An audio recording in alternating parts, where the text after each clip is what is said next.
Cuando imaginaba mis 60 años, me veía en el porche de mi casa en un amanecer tranquilo, con una taza de café humeante en las manos y una colcha sobre las piernas. Cosiendo junto a mis amigas de la parroquia, pensaba en largas charlas telefónicas con mi hermana en Veracruz, planeando visitas cortas para vernos de vez en cuando. Incluso imaginaba un grupo de caminatas que se reunía 3 veces por semana cerca del río Bravo. Mujeres de mi edad riendo mientras compartían recetas y señalaban las garzas en el agua. Esa era la vida que soñaba, sencilla, constante, mía. Pero la vida tiene esa maña de cambiarte el rumbo cuando menos lo esperas. Hace 10 años, cuando mi esposo falleció, no solo lo perdí a él, sino también el mapa de lo que vendría después. Mi única hija, Alejandra, ya estaba desbordada con su propia familia joven. Primero un hijo, luego otro, y luego 2 más. Pronto fueron 4. Y yo, todavía con el corazón roto. Hice lo que las madres siempre hacemos, entré al quite, diciéndome a mí misma que solo sería por un tiempo. Preparé sus comidas, doblé su ropa y llevé a esos pequeños cuerpos a la escuela con mochilas casi tan pesadas como ellos. Las semanas se convirtieron en meses, los meses en años. En algún momento, lo temporal se volvió rutina. Me decía que lo hacía por los niños. Y, la verdad, los adoro, sus manitas jalándome, sus voces gritando abuela como si yo fuera la única roca firme bajo sus pies. Aún así, en los momentos de silencio, pensaba en ese porche, en el grupo de costura, en los viajes que nunca hice. Imaginaba la silla vacía junto a mi hermana en Veracruz, esperándome. 10 años se esfumaron así, pedazo a pedazo. Y entonces llegó esa cena de domingo que lo cambió todo. Alejandra se empeñó en preparar una cena completa ese domingo: pollo asado, papas bañadas en mantequilla, ejotes y hasta un pastel comprado que descansaba en la mesa como una promesa de algo dulce. Hacía mucho que no se esforzaba tanto por una comida así. Pensé, tal vez, que era su manera de dar las gracias. Quizás ella y Esteban finalmente habían notado cuánto de mí había volcado en su hogar. Los niños correteaban por el comedor, sus voces rebotando en las paredes. Camila, la mayor, intentaba calmar a sus hermanos, pero Daniel seguía inclinando su silla hacia atrás, y Gabriel estiraba los brazos por el pan con ambas manos. La pequeña Valeria, de solo 6 años, se subió a mis piernas antes de que pudiera sentarme. Le alicé el cabello, con el corazón dividido entre amor y cansancio. Esos niños se habían convertido en el ritmo de mis días, el mismo aire que respiraba. La cena comenzó con el bullicio de siempre, platos chocando, discusiones sobre quién se llevaba el pedazo más grande de pollo. El coro de abuela, ¿me pasas esto? Respondía a cada pedido sin pensarlo, cayendo en el papel que ya era parte de mí. Entonces Alejandra dejó su tenedor. Noté cómo miró a Esteban, una mirada ensayada, como una señal. Esteban golpeó su vaso con una cuchara. «Tenemos una gran noticia», dijo, con una sonrisa ancha. Alejandra puso una mano sobre su vientre, radiante. «Vamos a tener otro bebé, el 5.» La mesa estalló. Los niños gritaron, lanzando preguntas. «¿Niño o niña? ¿Cuándo? ¿Pueden elegir el nombre?» Alejandra se deleitaba en su emoción, y Esteban inflaba el pecho de orgullo. Pero mi cuerpo se heló, mi sonrisa se quedó fija, pero mis manos temblaban bajo el mantel. Otro bebé, más biberones, noches sin dormir, pañales, carreras a la escuela. Más años deslizándose entre mis dedos. Forcé mi voz para decir felicidades, pero por dentro escuchaba el susurro de mi corazón, agotado, gritando ya no más. La cena siguió, con risas y charlas a mi alrededor, pero no probé bocado. Solo veía el peso de lo que venía, acercándose, más pesado, inescapable. Y en ese momento entendí que estaba al borde de una decisión que había evadido por demasiado tiempo. Antes, medía mis semanas por pequeñas alegrías. Los jueves por la noche eran para coser con las señoras de la parroquia. El zumbido constante de agujas y risas llenando el salón del sótano. 3 mañanas a la semana caminaba por el sendero junto al río Bravo con Clara y otras mujeres, charlando sobre nietos, deteniéndonos a admirar los gansos en el agua. Esas rutinas cosían mis días, dándome algo que era solo mío, pero una por una. Esas cosas se desvanecieron. Un niño enfermo significaba perderme la costura. Un turno tarde de Alejandra implicaba saltarme el grupo de caminatas. Pronto. Dejé de fingir que podría ir. Mi calendario se llenó de recoger a los niños, proyectos de ciencias y rutinas de dormir que no me pertenecían. El doctor me dijo más de una vez que bajara el ritmo, que cuidara mi espalda y mis rodillas. Asentía, prometía cuidarme, y luego regresaba a casa con cestas de ropa que parecían no tener fondo y platos acumulados. El dolor se volvió tan constante como respirar, pero lo ignoraba, diciéndome que era temporal. El dinero siguió el mismo patrón. Mi pensión apenas alcanzaba para pagar los servicios y la comida de mi casita, pero nunca sobraba después de comprar cuadernos, zapatos o leche para los niños. Sacaba mi tarjeta rezando para que no se rechazara. Me decía que estaba bien, porque ellos lo necesitaban. Algunas noches, cuando la casa se quedaba en silencio, me sentaba con una pila de libros en mi mesita de noche, intactos por años. Miraba los lomos, recordando a una mujer que alguna vez tuvo tiempo para sus propias historias, y entonces el teléfono sonaba otra vez, jalándome de vuelta a una vida que nunca fue mía. Unas noches después de esa cena, Alejandra me pidió quedarme hasta tarde. Los niños ya estaban en la cama. La televisión zumbaba bajito en la sala. Ella y Esteban estaban sentados en la mesa de la cocina, con rostros que decían que esto no era una charla casual. Me sequé las manos con una servilleta y me senté, inquieta. Esteban carraspeó primero. Mamá, hemos estado hablando del bebé. Esta vez va a ser más difícil. Se inclinó hacia adelante, los codos en la mesa como si fuera a negociar un contrato. Alejandra continuó, con tono calmado, pero firme. Ya estás aquí casi todo el tiempo. Te encargas de llevar a los niños a la escuela, de las tareas, de las cenas. Los niños dependen de ti. Creemos que es hora de hacer esto oficial. Fruncí el ceño, sin entender. Oficial, ¿podrías mudarte aquí?, dijo Esteban, como si fuera la idea más natural del mundo. Sería más práctico. Todos bajo el mismo tejado. Antes de que pudiera responder, Alejandra soltó el golpe más duro. Y como estarías viviendo aquí todo el tiempo, necesitaríamos que ayudaras con la renta y los víveres. Nada del otro mundo. Solo unos 1,500 pesos al mes. Para equilibrar las cosas, por un momento, la habitación dio vueltas. Pensé en mi pensión, ya estirada para cubrir medicinas, gasolina, servicios. Pensé en las veces que compré zapatos para sus hijos o pagué excursiones sin pedirles un centavo. Ahora me pedían que les pagara por el privilegio de criar a sus niños. La garganta se me cerró, pero forcé las palabras. Saben que vivo con un ingreso fijo. Ya doy mi tiempo, ya compro lo que los niños necesitan. La expresión de Alejandra no se suavizó. Esteban se recargó, cruzando los brazos.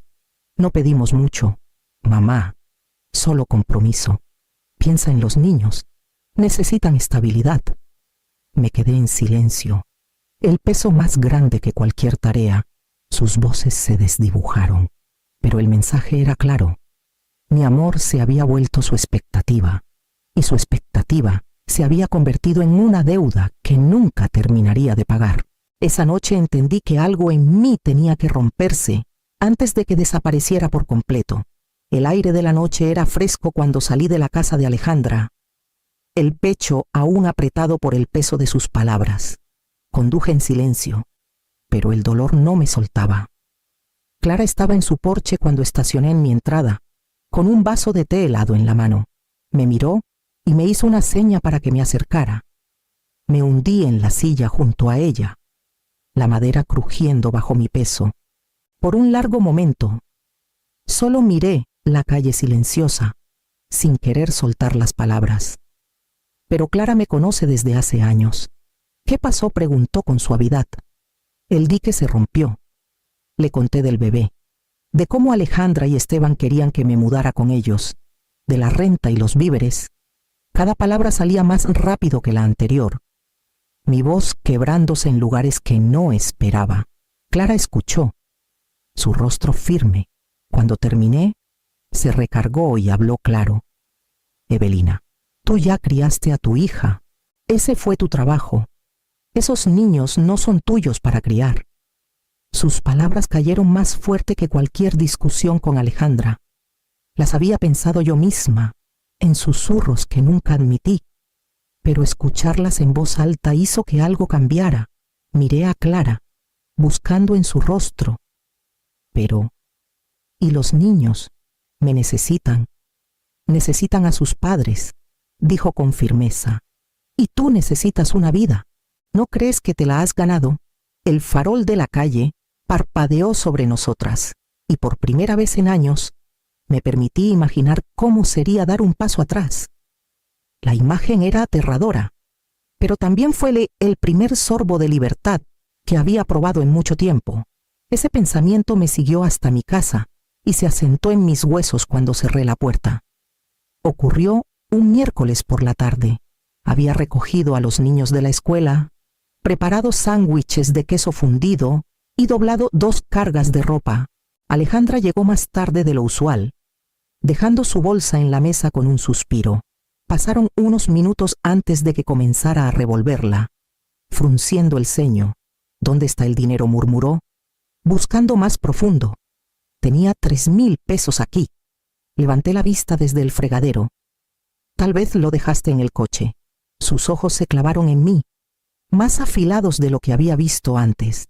No, lo puse aquí, esta mañana. Esteban entró desde el garaje, limpiándose las manos con un trapo. ¿Qué pasa? Se perdió el dinero, dijo Alejandra, su voz rápida. 3,000 pesos. Abrí la boca para tranquilizarla, pero la mirada que intercambiaron me hizo un nudo en el estómago. Esteban cruzó los brazos. Has estado aquí todo el día. Mamá, las palabras dolieron.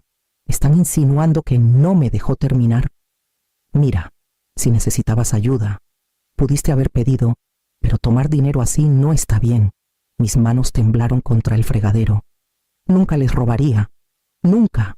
¿Saben cuántas veces he comprado comida para los niños? Zapatos, excursiones. Alejandra cruzó los brazos. Entonces, ¿dónde está? ¿Por qué no se esfumó solo? El silencio se alargó tanto que pensé que me desmayaría. Entonces una voz pequeña lo rompió. Camila estaba en la puerta, sosteniendo una carpeta de la escuela. Su rostro estaba pálido, pero firme. Mamá, dijo en voz baja, ¿tú gastaste ese dinero? Te vi. En el súper. Guardaste el sobre en tu bolsa después de pagar. Los labios de Alejandra se abrieron, luego se cerraron. Sus mejillas se sonrojaron, pero no dijo nada. Esteban cambió de postura, la certeza desvaneciéndose.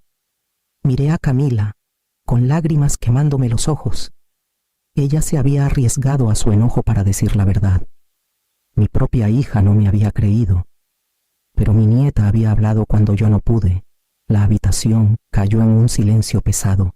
Me sentía vacía, como si algo dentro de mí se hubiera roto de par en par.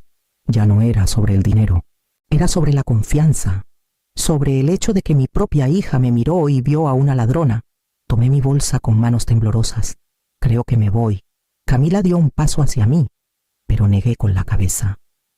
Quédate, pequeña. Mi voz apenas se sostuvo.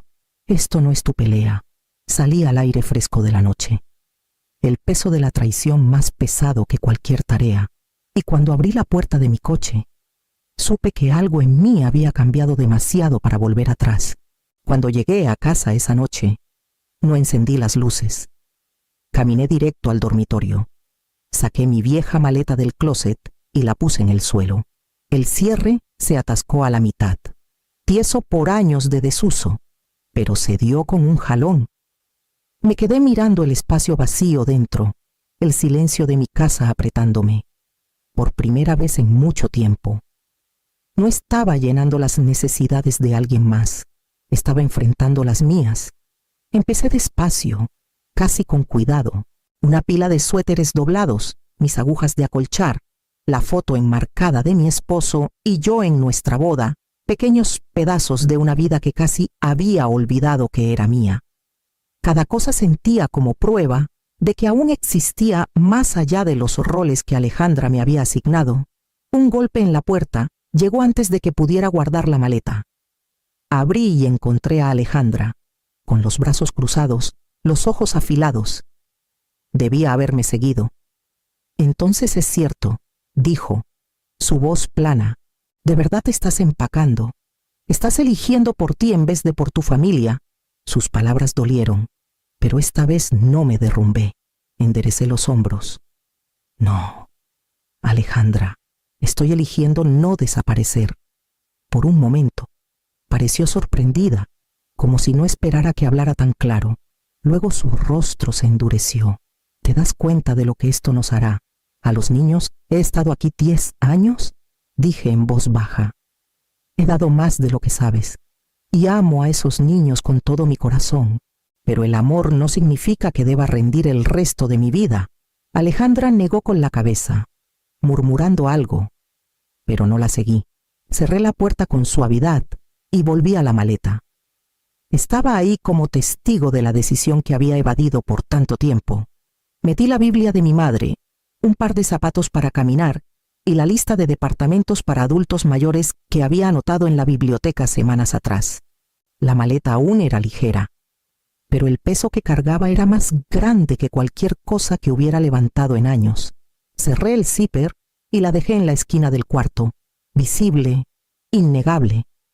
Cada vez que pasaba junto a ella, sentía su presencia como un latido, recordándome que había dado el primer paso para salvarme. Y cuando el teléfono sonó la mañana siguiente, con noticias de que Alejandra estaba en el hospital, miré esa maleta y supe que la próxima decisión sería aún más difícil. El teléfono sonó temprano la siguiente mañana, sacándome del poco sueño que había logrado. La voz de Esteban estaba tensa, casi quebrándose. Es Alejandra, está en el hospital, complicaciones con el embarazo. La pusieron en reposo. Me senté en la mesa, mirando la maleta aún abierta en la esquina. ¿Qué necesitan de mí?, pregunté, aunque la respuesta era obvia. Los niños, dijo. No puedo con todo. Escuela, comida, ropa. El bebé que viene no puedo solo. Sus palabras salieron en tropel, con la desesperación rompiendo su orgullo habitual. Una parte de mí quería colgar. Después de las acusaciones, de la desconfianza, aún recurrían a mí. Pero otra parte, la que amaba a esos niños, no podía ignorar el ruego. Respiré hondo. Voy a ayudar, Esteban, pero en mis términos, iré por las tardes. Me aseguraré de que los niños estén bien, pero me voy a casa por la noche, y lo haré por 3 meses, no más. Hubo una pausa en la línea. El sonido de su exhalación fuerte. 3 meses, sí. Dije con firmeza. Después, tú y Alejandra deben encargarse de su familia. Murmuró un acuerdo a regañadientes, y colgué con el corazón latiendo fuerte. Esa tarde entré a su casa no como la cuidadora invisible, sino como alguien que conocía sus límites. Los niños me rodearon, aliviados, pero los reuní en la mesa en lugar de dispersarme en tareas. Vamos a hacer que esto funcione juntos, les dije. Camila ayudó a sus hermanos con la tarea mientras yo hervía pasta. Le mostré a Daniel cómo poner la mesa, a Gabriel cómo barrer migajas y a la pequeña Valeria cómo doblar servilletas. Tropezaban al principio jugo derramado, cubiertos desordenados. Una escoba caída 2 veces, pero sus ojos brillaban con cada elogio que les daba por su esfuerzo. La casa ya no descansaba solo en mi espalda. Funcionaba con manos pequeñas aprendiendo responsabilidad. Cada noche los besaba. Tomaba mi bolsa y salía hacia mi propia casa. Los 3 meses se extendían ante mí como una promesa y una prueba. Y en mis huesos Sabía que la verdadera pregunta no era si podría cumplir mi palabra, sino si me dejarían ir cuando llegara el momento. Los 3 meses pasaron más rápido de lo que esperaba. Cada tarde cumplí mi promesa, ayudé con las tareas, cociné comidas simples, los guié por las rutinas que sus padres habían descuidado, y cada noche, a las 9 en punto, me ponía el abrigo, les besaba la frente y manejaba a mi casa. La línea se mantuvo. Cuando los 3 meses terminaron, no lo anuncié con un discurso. Simplemente dejé de llegar. Esteban llamó una vez, con voz tensa, preguntando si podía cubrir unas noches más. Le dije que no. Para mi sorpresa, no discutió. Tal vez entendió que la línea que tracé era real. Tal vez vio a los niños, por primera vez, capaces de llevar partes del hogar ellos mismos. Mis días comenzaron a tomar una forma que no había conocido en años. Solicité un trabajo de medio tiempo como recepcionista en el centro de adultos mayores, y en una semana me contrataron. El trabajo era ligero: contestar teléfonos, saludar visitantes, archivar papeles, pero me dio propósito y, más importante, independencia. Los jueves por la noche regresé al grupo de costura. Las mujeres me recibieron con los brazos abiertos, bromeando que aún cosía más derecho que cualquiera de ellas. Reí, el sonido sorprendiéndome por su facilidad. Los sábados por la mañana me unía a Clara y al grupo de caminatas por el río. El aire fresco llenándome los pulmones con algo que sentía como renovación, en casa. Planté geranios en macetas a lo largo del porche y abrí libros que habían juntado polvo demasiado tiempo. La vida era tranquila, modesta, pero innegablemente mía. Una noche, al salir de la casa de Alejandra tras una visita corta, Camila me acompañó a la puerta. Me abrazó fuerte y susurró: «Abuela, nos mostraste cómo ser fuertes. No solo ayudando, sino sabiendo cuándo parar». Sus palabras golpearon más hondo que cualquier agradecimiento que hubiera recibido. Manejando a casa esa noche, sentí el peso de 10 años asentarse finalmente en el pasado. Había dado, había amado, pero también me había reclamado. Sentada en mi porche, viendo el sol caer sobre Querétaro, dije la verdad en voz alta, firme y clara. Yo crié a mi hija. No es mi deber criar a sus hijos. Cuando el amor exige tu vida como pago, ¿es amor o es deuda?